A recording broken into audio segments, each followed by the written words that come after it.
Hi, my name is Karolina. I am working for Fortum. I'm a PR specialist with 4+ years of experience, and here I have Andrius, who is a PR expert, PR specialist with 20+ experience. Hello, Andrius. Hi, Karolina. All right, Andrius. So as we spoke a little while before our recording, our forecast today, I told you that when you started your work in PR, I was 4 years old, because it was in 97, right? Yes, it is true. I could add to this that when I started in 1997 and we started to travel to Western Europe to meet partners, so we were like kids in these meetings, because all of us were like 20 or 22 or something, 25. So basically, when in these days when you met European PR specialist by age, you could easily define from which part of Europe they are. So at the moment it is becoming already more or less it is the same age that when you meet the guys from the other countries. So because the market is becoming more mature, and it matures together with us, because this market was started in 90s in our countries. I mentioned it because I think it also makes more interesting, because I am not so experienced as you, let's say, in the quotation, and I have some questions.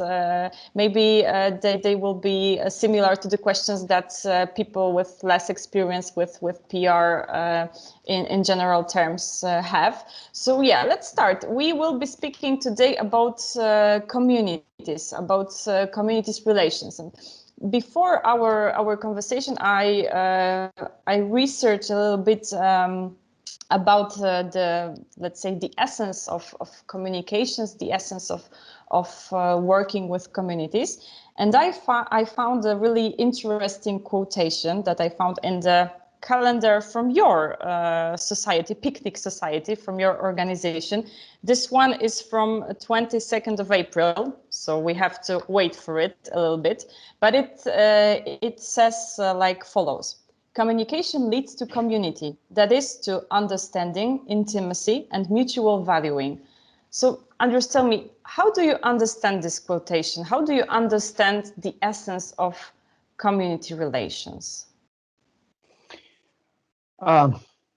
I like this quotation too, because I think that in general, PR is about community relations in a wide aspect, because even if you take media, it is community. So if you take our group of people, it is community. So community relations are like the essence of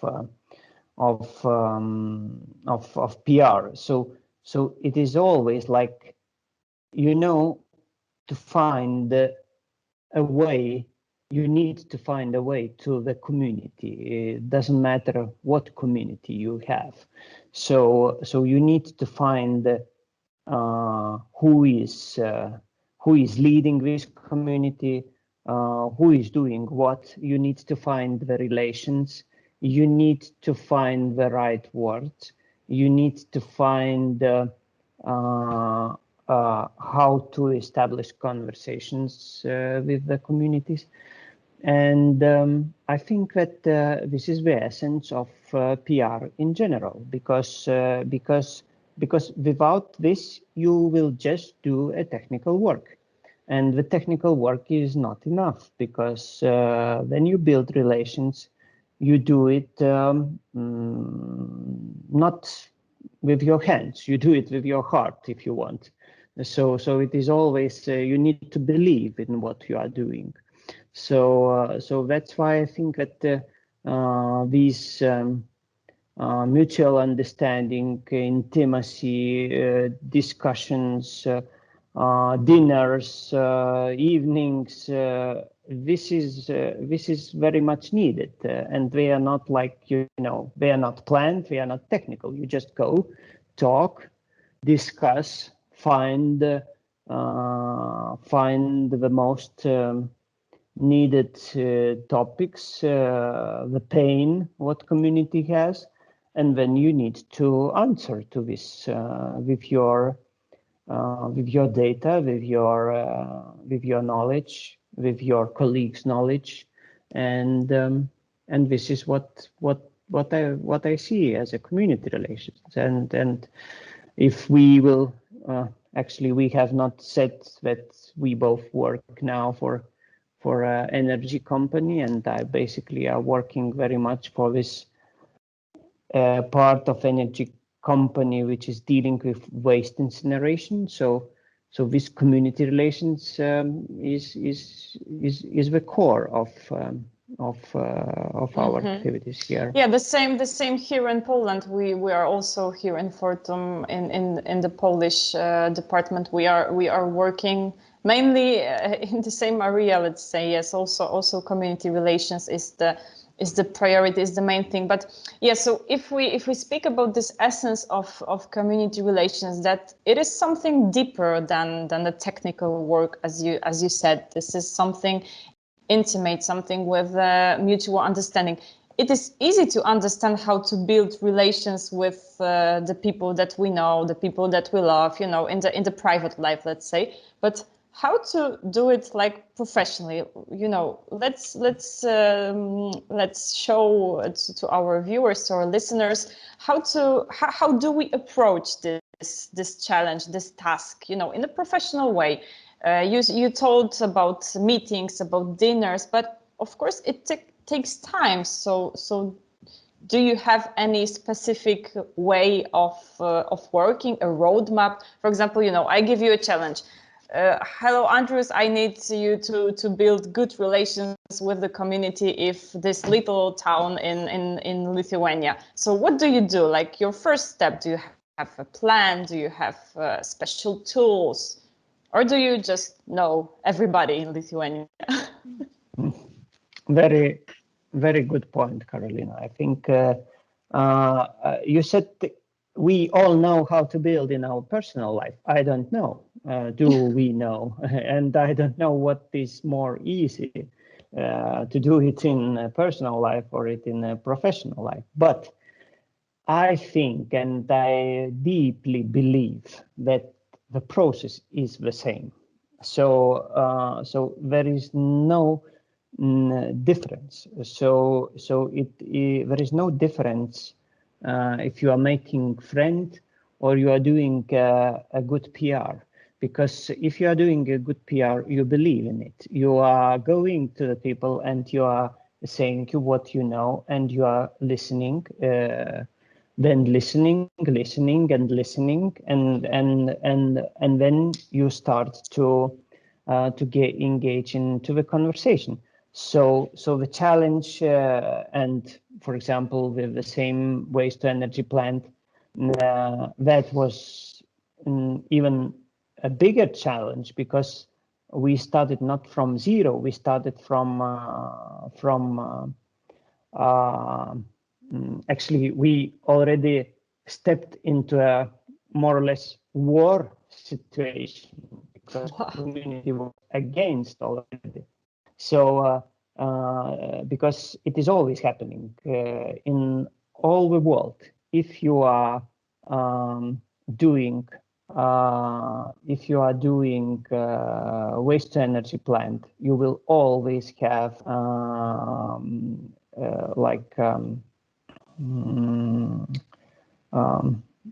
lot of people against that, because even if you say that you will burn waste, this means it will smell, it will poison, it will do many things.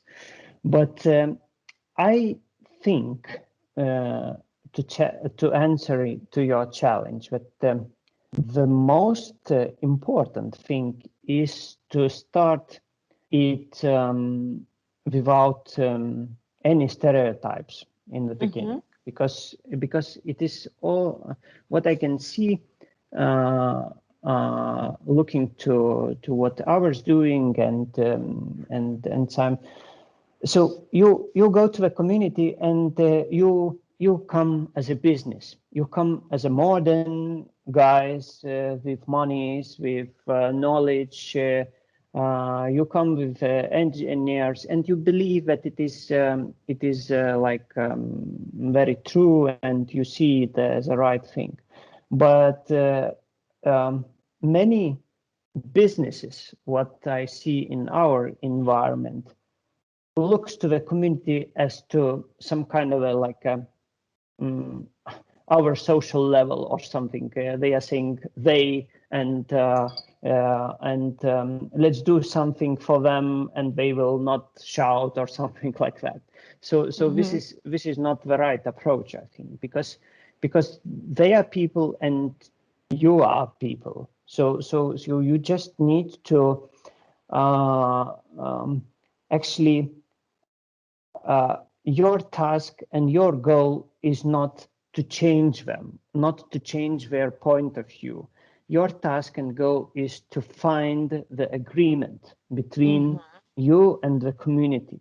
So if you want to find the agreement, so you need to go and to initiate and to find this consensus. And the consensus will not be until you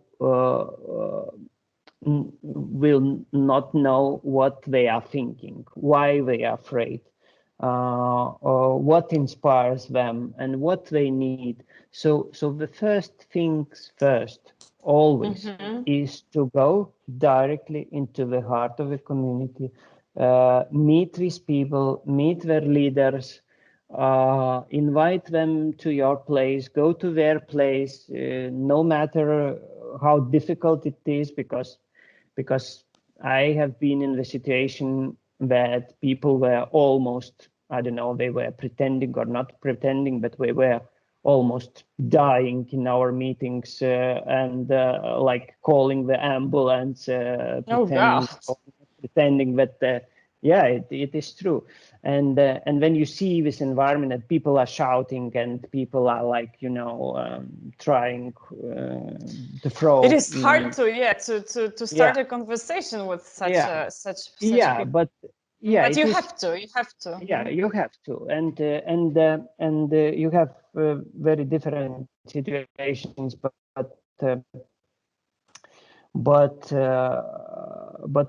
in this case, what we are talking with waste incineration plant, so it is always hard because nobody initially wants any industry nearby, but especially if it is such industry like waste incineration. Yes. So but when you go through this, then you let them shout and throw these stones to you and everything. I'm talking not directly, but yes. So after this,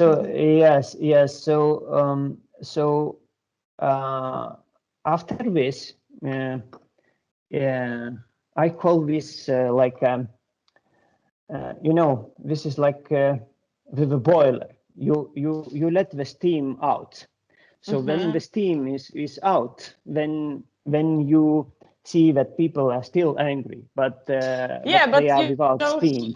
I see the connection with the, let's say, private life. You don't start a conversation with your partner if you are just after an argue and the emotions are really high and you are really angry, right? So you have to wait for the steam to go out, and then you can start a constructive conversation. But from what you said, I remind myself about something that I had at my university during the classes about negotiations, that behind every no there is some fear, there is lack of understanding. So this is the essence, I guess, of what you said, that before starting any conversation, building any relations with the community, you have to first of all respect the people that you are talking to, right?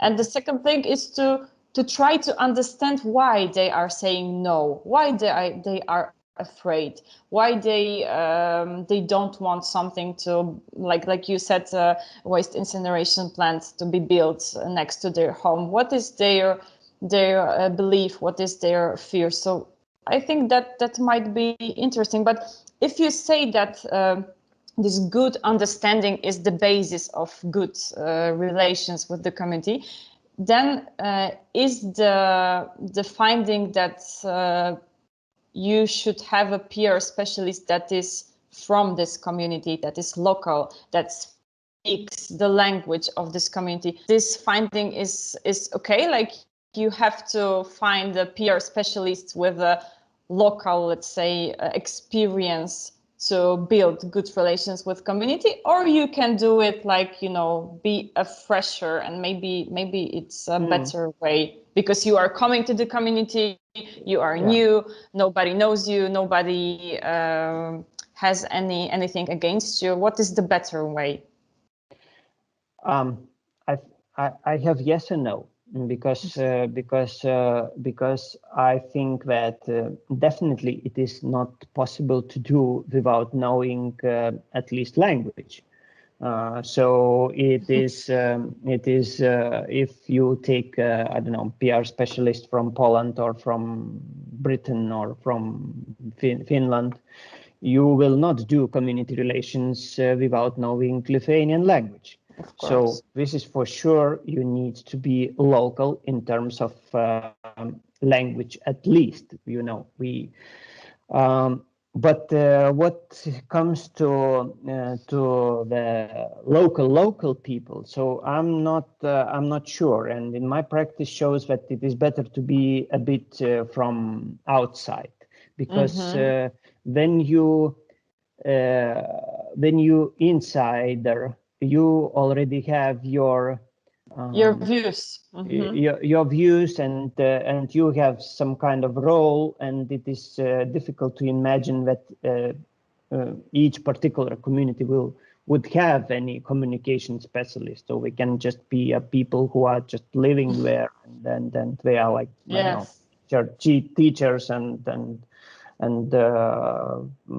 don't know, ordinary people, and who are working ordinary things. So basically, it is better that you are coming as a communication specialist, because you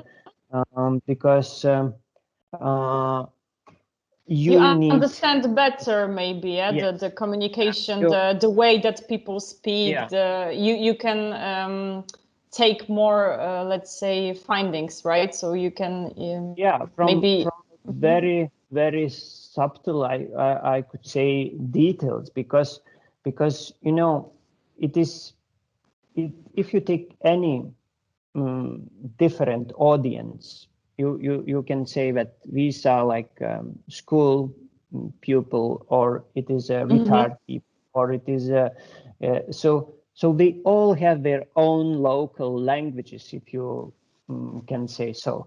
So they all have their own different emotions, why they afraid of something, or they like something. So basically, you always need to find this dialogue, what they are interested in, because I don't know if this is a good example or not, but I very well remember one case when we had a tour in our plan for retired people, and actually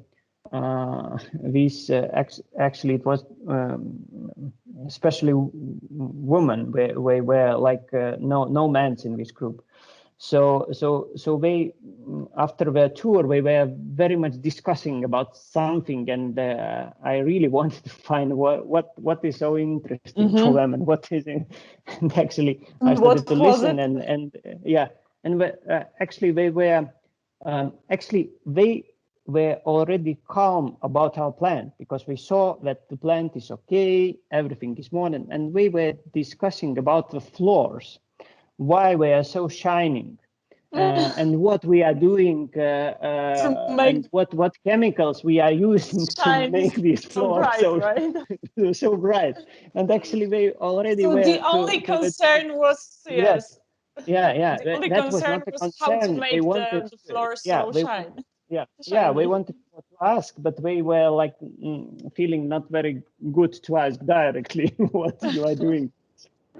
Yeah, that's great. But the last thing, maybe what I had in mind, listening to you and to the way that you approach communities, is that you said something like to be a good PR specialist, to build these relations effectively, you have to believe in what you do. So does it mean that sometimes you have to reject some offers, like, no, I don't feel this topic, I don't feel this branch, I won't be good here, I won't be effective? You have to really believe it and be such an ambassador of the topic?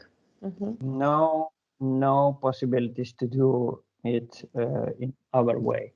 So you are. It is always a good example with lawyers and PR specialists. Or doctors and PR specialists. So doctor and for lawyer, it is not. No matter who is their client, because lawyer will do its best that this client will not be judged very strictly, and doctor will do operations. Doesn't matter, are you a criminal or you are like an, I don't know, angel. You have to or save whatever. the life. Yes. Yeah. You have to save the life. For PR specialist, it is different. We are also representing as lawyers, but we are becoming their mouth and we are spreading their news. So if we will start to spread the news of the criminal, so we will become a criminal. All right. It is not like the lawyer. So I'm taking very extreme example, but on the other hand, if you take the ordinary client like business or whatever, so you need always think, because this builds not only the reputation of your client, this builds a reputation of personally your reputation. So in the future, if you will work for some clients or for some employers, it would be very difficult to explain if you were working for a criminal in the past. So actually, this is very important, and I think that every PR specialist in the first hand should care about his own or her own reputation, and then start building clients' reputation, because these things are very much related. So, all right. So if I'm a company that needs to build relations with with a specific community, I have to find a PR specialist who is not only speaking the language of this community, is not of course only a PR specialist with experience, but also somebody who feels the subject, who believes in it, and who really can become an ambassador, let's say, of the company, of the things that we do. All right, so that's interesting. But the last thing that stays in my mind after you mentioned some interesting cases in your experience. Can you tell me if there's any chance to build good relations with the community that is really against you, like from the beginning they are against the, for example, waste incineration plant? Is there any way to somehow rebuild these relations?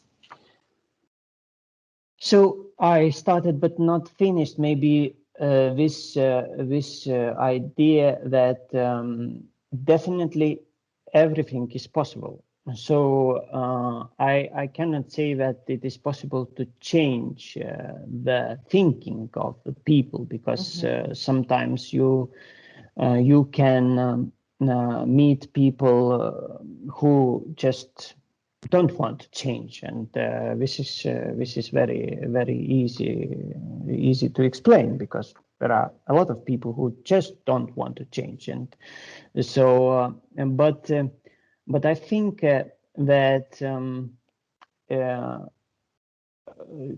if you meet the community which is against you or your business or whatever, my experience says that it is not it is never a homogeneous community. So it is a community of a lot of different people and a lot of different personalities. And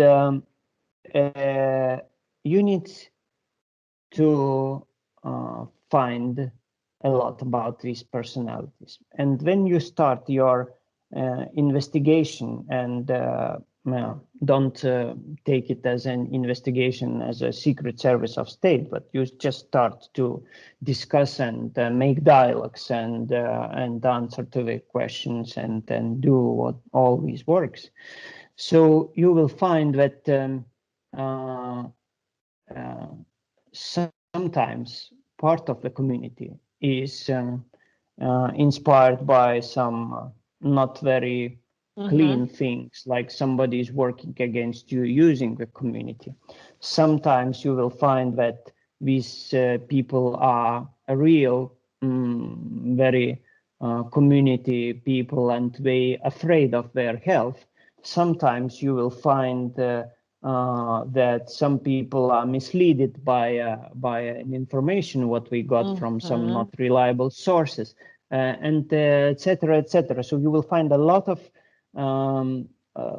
different opinions, and when you will find these different opinions, then you can start to work with these different part of communities. Because if the people are inspired by some, I don't know, competitors or whatever, so there is not a big deal to work with them, because they are, I don't know, paid or interested in some other things. They don't care about health. They don't care about they're just using the topic. So if you find that the part of the community is interested in health topics, and they are afraid of their environment, so this is another way to work. And you need to find specialists. You need to show them. You need to explain, because they want to listen and they want to get information. And when they get this information, they become calm, and they know what is happening, and they know that they can trust you, and they know that they can apply to you. And with the case in Klaipėda, I value this as a big result what we have reached, because when we started, we were really in a situation that people were like chaining themselves to our fence, and then trying to be against this construction. And kind of 2 or 3 years ago, we had a case that community leader called us, and they asked us to help them to deal with the city government, because they know that we like very good communicators, and we know the ways and everything. So they are trusting us. So it was a call like to your friend, right? Hey, Andrius, please help me. Maybe you know these guys. Maybe you can like connect us with these guys. We would like to talk with them and something. So they called us like to the like you are calling to your colleague for advice.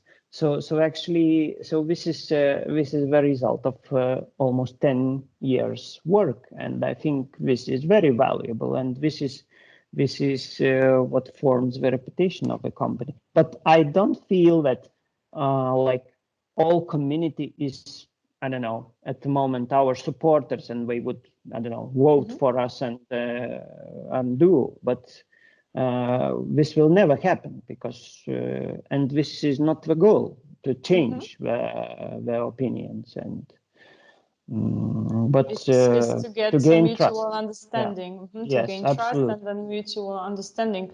Yeah, so we are back to the things that we started with. So the essence of the communication of building community relations. So the mutual understanding, some kind of trust, respect, and dialogue, right? Yeah. So I think that's that we have some bigger view about the community relations. Would you like to add something at the end of a conversation? My questions are finished. I know more, and I now have many things to reflect on. So maybe for the end, I could say that I truly believe that our profession is. So many people think that we are proactively doing communication and we are communicating a lot, but I think that what is the main thing and what is the most important is not to communicate on first hand, but to listen on first hand. So this is the most important part of our profession, because when you listen, you can understand. If you have knowledge about the environment, then from this understanding you can make your conclusions, and from these conclusions you can go and then to start communication. So this listening part is what makes a PR professional the real PR professional, because without this listening part you are just a technical employee working in PR. So you can spread press release very easily, you can write it, you can learn it, but when you learn to listen, and make conclusions out of what you hear, this is the main thing, and this makes you as a PR professional valuable. So all right, yeah. So let's practice the listening, right? that would be the final thing that we have here. And of course, we invite you all to listen to practice listening with us with our next forecast. I guess that the next challenge will be faced by Jacek and Andrius, and we will be speaking about also some interesting things regarding communication. So we invite you all to practice this listening. And yeah, thank you, Andrius, for this nice conversation. And I think that we said some really nice things about communication and the essence of our work. I'm really glad that we meet. yeah, thank you very much. Thank you. Thanks. Thank you.